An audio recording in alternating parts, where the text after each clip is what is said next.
प्रभू येशू ख्रिस्ताच्या सर्वश्रेष्ठ नामात आपणांचं अभिवादन. पवित्र शास्त्र बायबलमध्ये योहान कृत्य वर्तमानाच्या 12व्या अध्यायातील 44व्या वचनामध्ये असे म्हटले आहे, तेव्हा येशू उच्च स्वराने म्हणाला, जो माझ्यावर विश्वास ठेवितो तो माझ्यावर विश्वास ठेवित नाही, तर ज्याने मला पाठविले त्याच्यावर ठेवितो. ख्रिस्तावर विश्वास ठेवणे म्हणजे त्याला स्वर्गातून पृथ्वीवर पाठविणाऱ्या परमेश्वर पित्यावर विश्वास ठेवणे होय. पित्याने ख्रिस्ताला या जगात का पाठविले याचे आणखी एक कारण म्हणजे पुत्राद्वारे त्याने जगाला आपली ओळख करून द्यावी. वास्तव हे आहे की देवाला कोणीही कधीच पाहिले नाही. जो एकुलता एक जन्मलेला पुत्र देवपित्याच्या उराशी असतो त्याने त्याला प्रकट केले.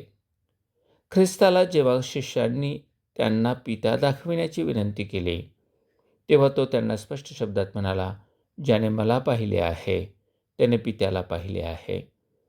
खरं तर तो अदृश्य देवाचे प्रतिरूप आहे. म्हणूनच पुत्राचा सन्मान म्हणजे पित्याचा सन्मान होय. एकदा प्रभू येशू ख्रिस्त या संदर्भात म्हणाला, जसा पित्याचा सन्मान करीतात तसा पुत्राचाही सन्मान सर्वांनी करावा. जो पुत्राचा सन्मान करीत नाही तो ज्याने मला पाठविले त्या पित्याचा सन्मान करीत नाही.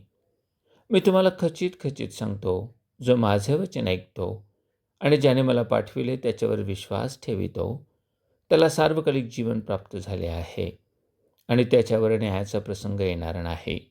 तो मरणातून जीवनात पार गेला आहे. पित्याचा ख्रिस्ताला भूतलावर पाठविण्याचा हेतू जाणून त्याचा सन्मान कराल तर तो पित्याचा सन्मान केल्यासारखे होईल व आपणास सार्वकालिक जीवन तर प्राप्त होईलच, शिवाय न्यायाच्या प्रसंगातूनही आपली सुटका होईल. असे व्हावे म्हणून परमेश्वर आपणास सहाय्य करो. धन्यवाद.